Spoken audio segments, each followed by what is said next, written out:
Hey guys, what's up? It's Molly. I am here today to do, I think, my second ever Chatty Get Ready with me. This is not a video that I typically film on my channel just because I'm not good at them. I tend to go off on tangents like I'm doing right now.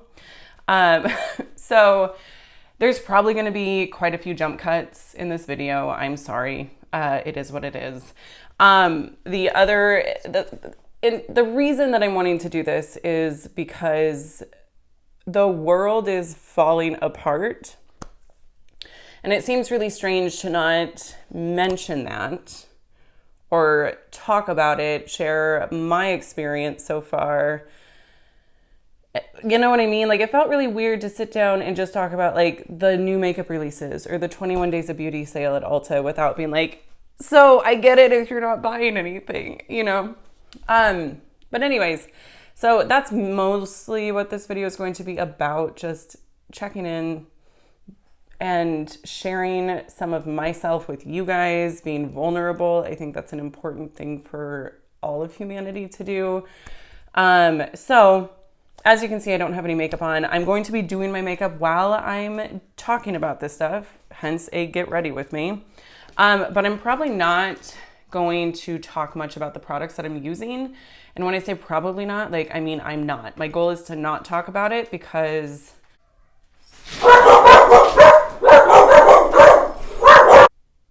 okay, so sorry. I just had to put my dogs in their kennels. They were freaking out. Everyone's walking their dogs right now and they have to let the neighborhood dogs know that they live here. Anyways, as I was saying, I'm not going to be talking about the products because my brain can't do all that. I can't talk about the products and the world falling apart. It just doesn't work. So you're just going to see me getting ready. Maybe that's boring. Maybe it's not. I don't know. Okay, so as I'm filming this, it is March 30th.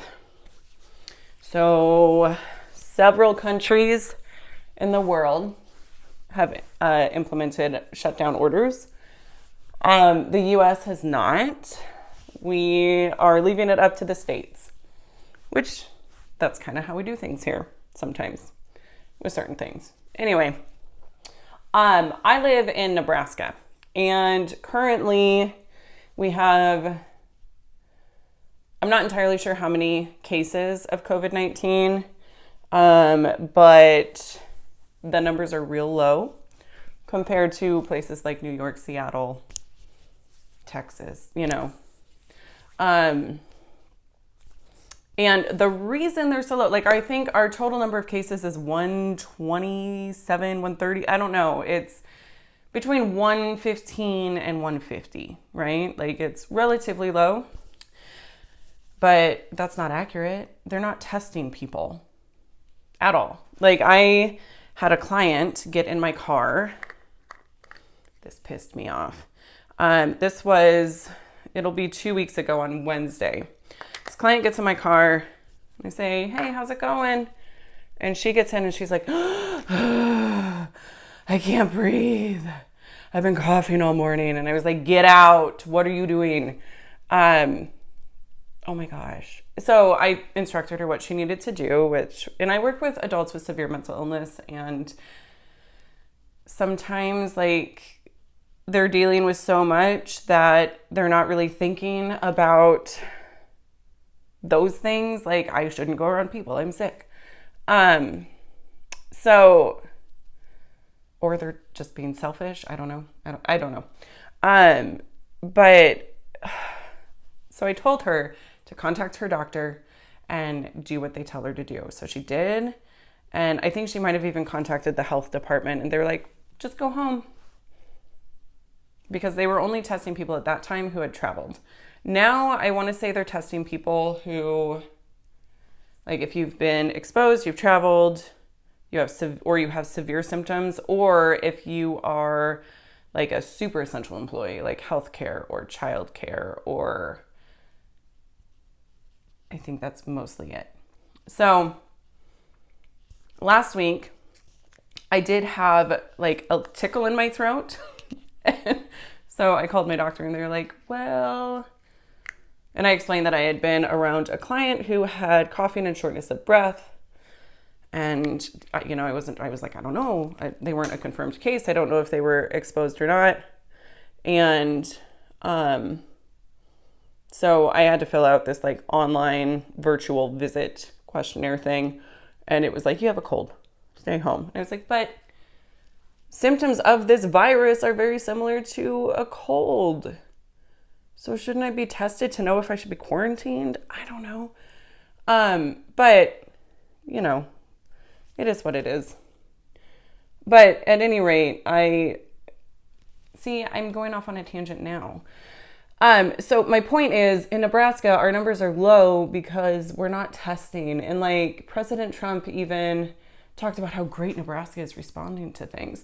No, we're not. We don't have any idea. Like, you know, it was like he was taking our numbers and assuming that that meant that we had gotten ahead of it. And that's kind of what our governor is saying. Like, we don't need to do a shutdown because we implemented restrictions soon enough that we've gotten ahead of it. He has no idea. The only way in my mind that he could make that statement with any amount of confidence is if we had blanket testing of everybody and knew who had it, who didn't, what our numbers actually were. Like, but to say that, oh, we're good, we got ahead of it without having the testing to support that seems kind of irresponsible, you know? So I don't know. I'm not a healthcare worker. I could be totally wrong. So, you know, they're basically saying that there's some community spread here. We did just have our first case of confirmed community spread like last week here in the city that I live in. Omaha, which is like an hour away, they have had community spread for a couple of weeks now. And it just,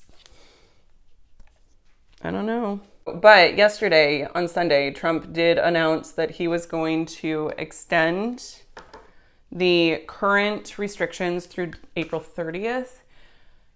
Thank God. When he said, because last week he said that, you know, he was going to, he was hoping for Easter. And even before that, he kind of made it sound like he was really hoping that we could return to normal even sooner than that. Because today is the like end of his 15-day plan. It's not a plan. It's a plan. I'm not trying to be critical. I don't think this was handled very well. But I'm not going to get into, I don't want to get into the politics. So at any rate, I was very worried that these restrictions were going to be lifted and then the US was going to completely plummet into this god-awful health emergency, like even more so than we are right now. And it freaked me out really bad. So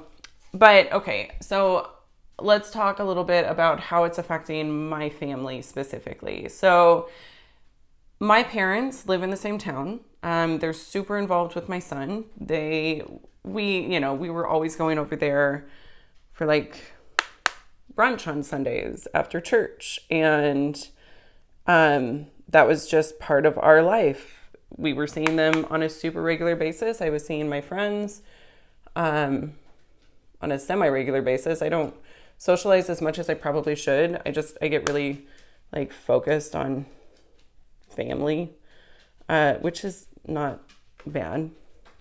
But at any rate, so I would see my friends and that was really, really nice. And now all of a sudden, I'm not seeing my friends and I'm not seeing my family. And I would be lying if I said that it wasn't hard. Like I wake up every morning with a pit in my stomach, just like another day of this. It sucks. I was trying to see, here we go. All over the place. I'm going to detour back to how Nebraska has responded. Oh, I did say that they weren't doing a shelter in place order. So since there isn't a shelter in place order, we can still go about our business. And a lot of people are not taking it seriously, or so it seems. Like you drive by the parks and there's people congregating. It's really bizarre. it doesn't make a lot of sense to me. I don't get it. I don't understand why. Why would somebody not be taking this seriously? Why would you put the health of your neighbors and your friends and your family at risk? Because you don't know who is immunocompromised, who isn't. You don't know who has underlying conditions and who doesn't. That stuff is private. People don't always share. It's not just old folks. That was one thing that was really irritating me, was people who were like, well, it just affects old people. They matter. Like, I love me some old people. My mom is 69, my dad is 74. If they get it, holy crap, no. I mean, chances are they would be fine.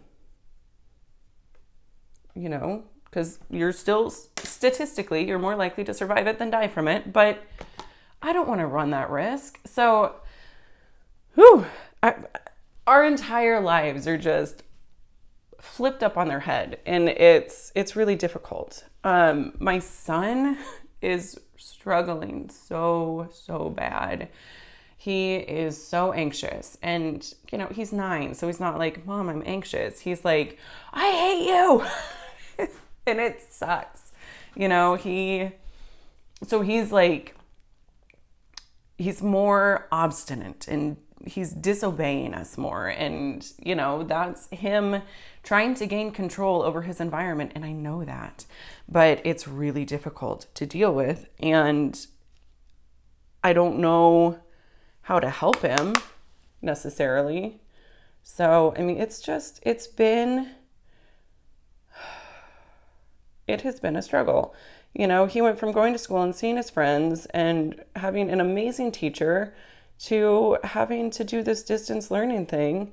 And that's hard, because it's like, he's like, but I'm at home. Why do I have to do school when I'm at home? Even though he's old enough to understand, it's still like, it's tough. It's tough to get into that mindset when you're at home and in your pajamas. So we're trying. We're doing our best. My husband and I are both working. We're both considered essential employees. My husband is a manager at a bakery, he's a bakery manager at a grocery store. So he is working. He can't not work. But it ends up that means that financially we're okay. So it could be worse. If we weren't essential employees, I think that would make life even more crazy and difficult. And I work in the mental health field. I'm a case manager for adults with severe mental illness. So I'm an essential employee. But one thing that is really nice is, it used to be, before all this, in order for us to be able to bill insurance companies, we had to see clients face to face, which makes sense. But they've lifted that restriction for now so that we can do phone sessions, which is really, really nice, because that means that I can say I'm not going to risk my health and the health of my client. I'm going to meet with this person over the phone, and my company will still get paid. So it's that I'm incredibly thankful for. So yeah, like starting last week, we found that out. So I've been doing more phone sessions with people. I was going to film like a completely separate video for this, and I probably still will, to go into more detail, but I'm pregnant. I'm 19 weeks pregnant. And if you have followed my channel for a while, and maybe you saw my original, my first Chatty Get Ready With Me, I talked about our struggles with infertility. So like, we have been trying for this baby for almost 3 years, and I'm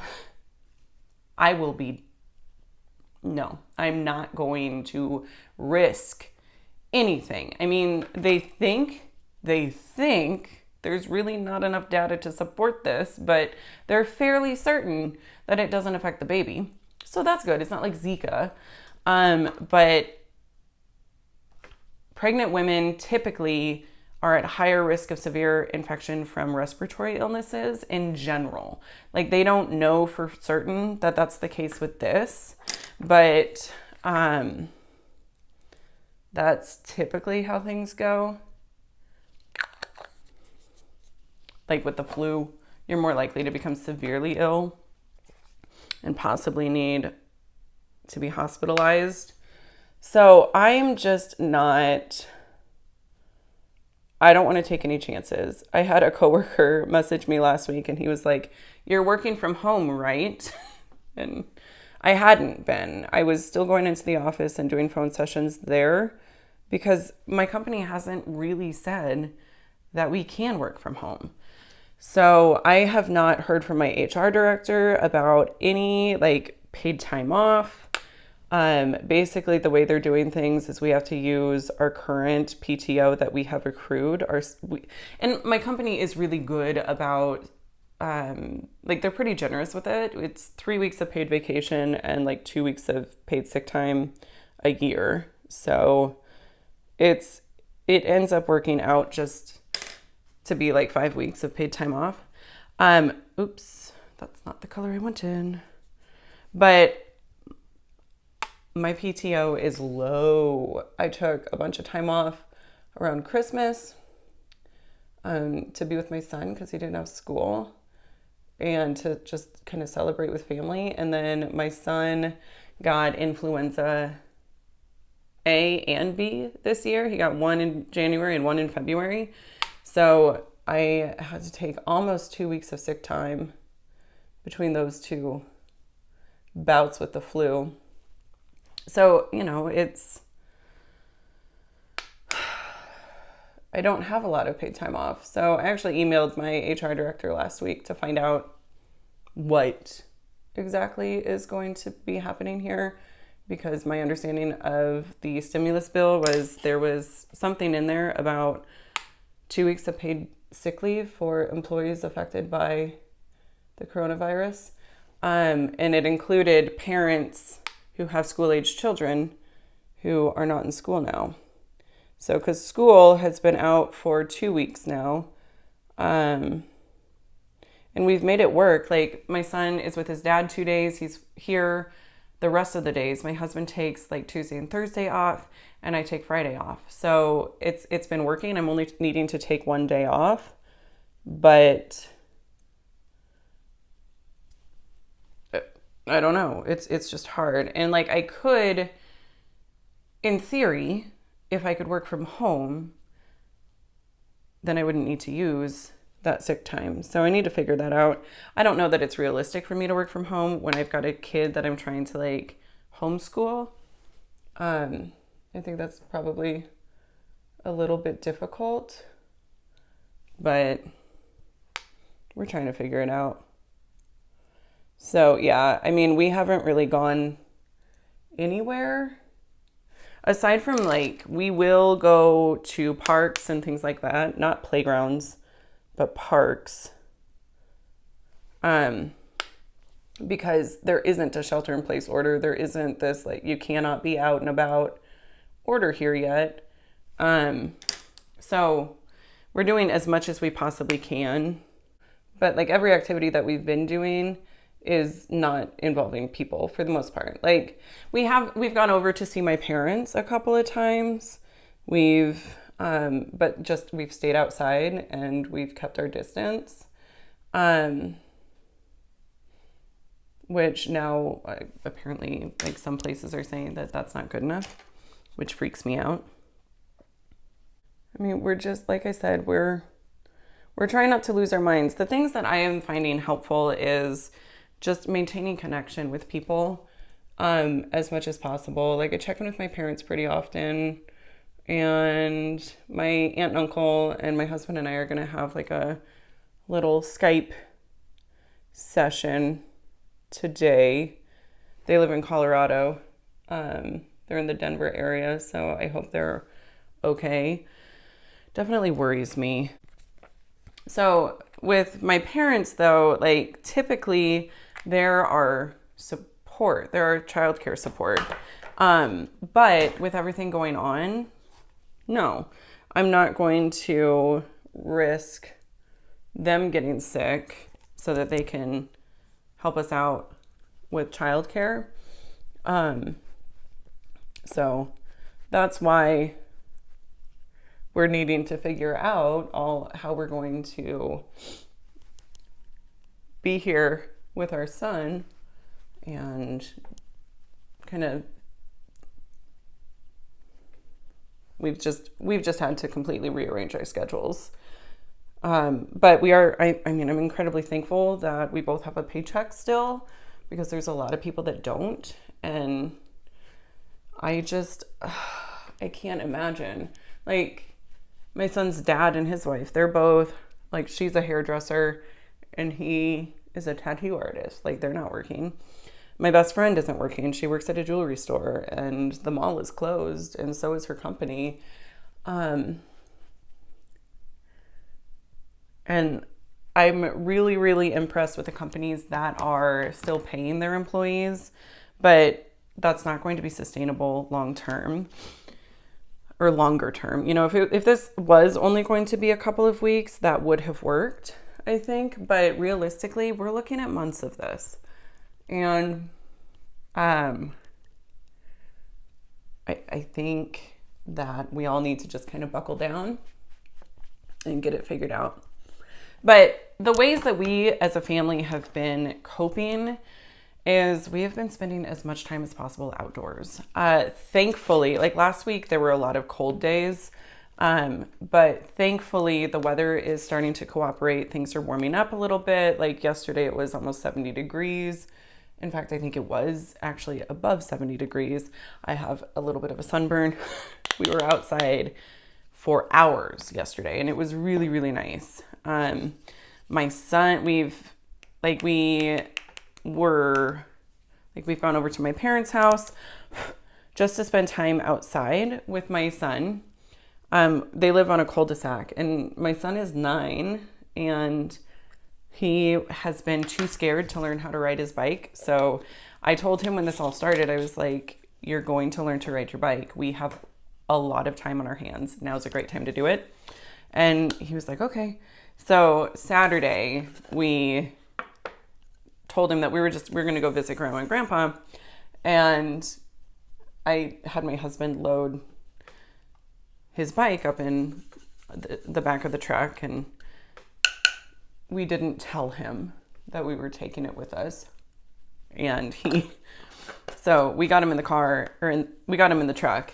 And then I told him at that point that, hey, we're going to ride your bike. And he at first was like, I don't want to do that. And I was like, buddy, it's going to be fine. You're going to love it once you get going with it. So, and it's kind of ridiculous. It's a BMX bike. I don't know why we bought him a BMX bike. I mean, it was a 20-inch bike. And he needed a 20-inch bike, and that's what they had. We bought it at Walmart for his birthday a couple years ago. It was way too big for him then, but it fits him now just fine. But I would really like to get him like a hybrid or a mountain bike here this year. We'll see. But it didn't come with training wheels, obviously, because it's a BMX bike.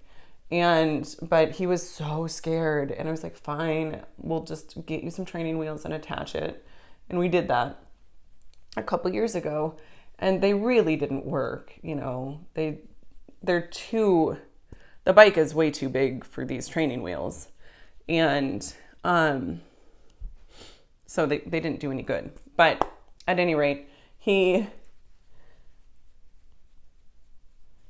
was out there, he was practicing, and he got the hang of it really, really, pretty fast. My husband was running alongside him and helping to keep him upright so that he finally figured out his sense of balance. And it was really exciting. And the smile on this kid's face and just the confidence that was exuding from him. He was so stoked about it. And that was awesome. And then yesterday he was like, Mom, can we go back over to Grandma and Grandpa so I can ride my bike? I was like, absolutely, get in the car. Let's go.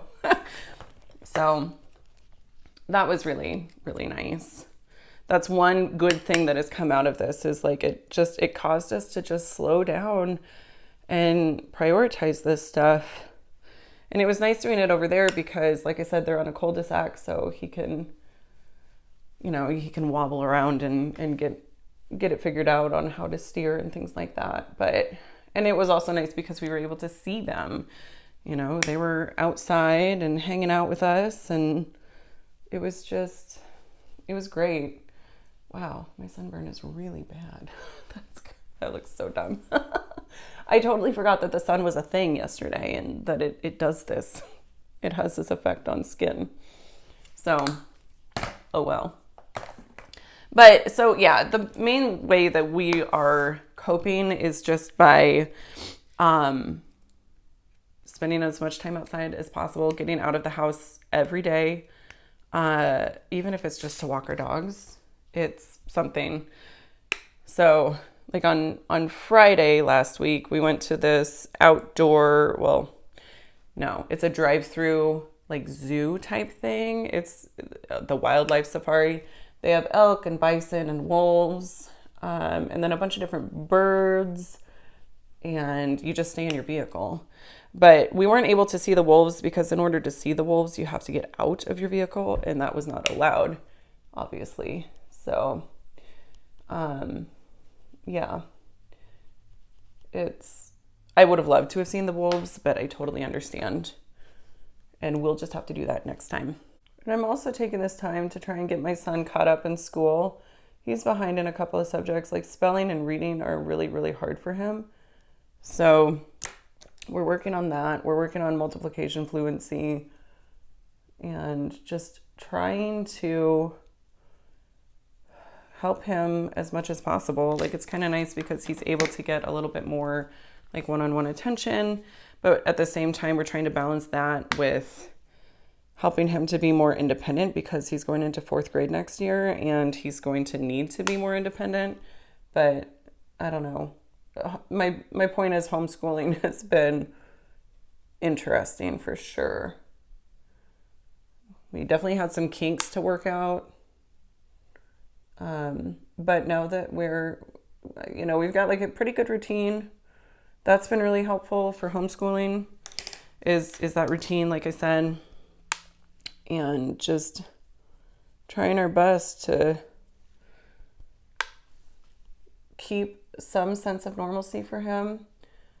But I just feel so bad for kids too, because this is weird. Like, you can't see your friends anymore. You can't,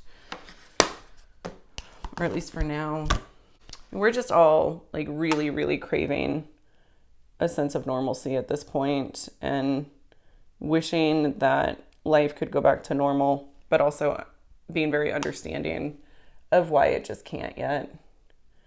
And this is what we have to do.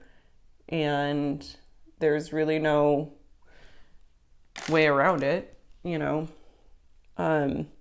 Like I said, it is very concerning that people don't seem to be taking this as seriously as they maybe should.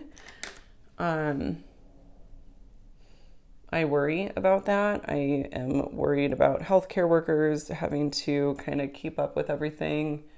And I'm trying not to worry. I'm trying to focus on like what I can do to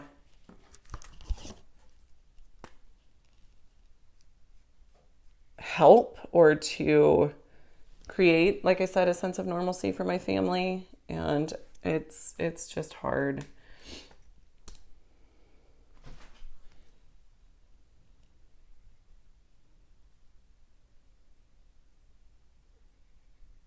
But I mean, on the bright side, we're saving money because we're not going out and doing stuff. And I really, really love all of the like free resources that these educational sites are providing for kids right now. I think that's amazing.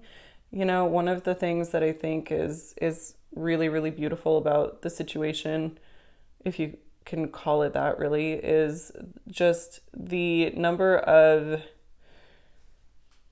people who are doing good. Like, there's all these musicians that are offering free concerts on like Facebook Live, or children's book authors that are doing read alouds or drawing lessons from illustrators, things like that. Like, it's inspiring that people are coming together for the greater good. And if I spend too much time focusing on the negative, like the people who aren't taking it seriously, who aren't doing what they're supposed to be doing, then I get into a really dark place. But if I sit and think more about the amazing things that are happening within like the artistic community and the educational community, then it's okay. You know, we will get through this. It's just a matter of time. God willing, we will all take this very seriously to reduce the fatalities.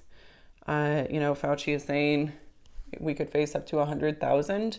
And I don't know if that's like if we don't do anything, or I haven't looked into what exactly he said, but that's a big number. And I, try not to worry too much about that, trying not to get too emotionally burdened. I don't know. Trying to focus. I think the biggest thing is just focusing on what I can control, which is what I'm doing with my family. And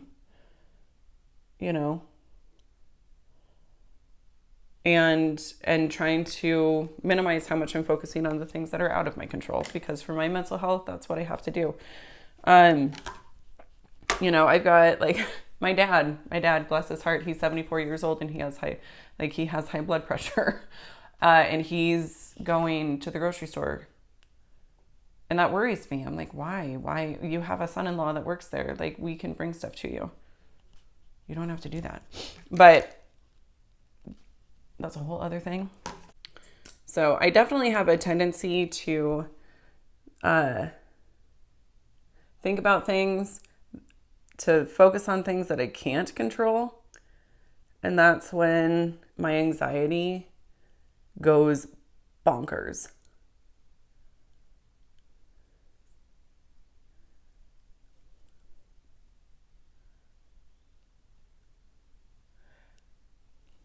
So, and I've known that about myself for a long time, but this is definitely teaching me the importance of self-care and taking the steps that I need to in order to protect my health, my mental health, everything, and like we have had to cancel plans just like anybody else, like we had a gender reveal planned for the baby. And at this point, it's up in the air whether or not we're going to do that.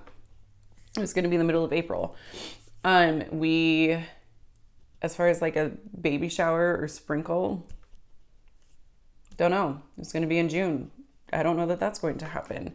I don't know what it's going to be like when I'm due the end of August. I don't know. Or we could still be going through this. I don't know.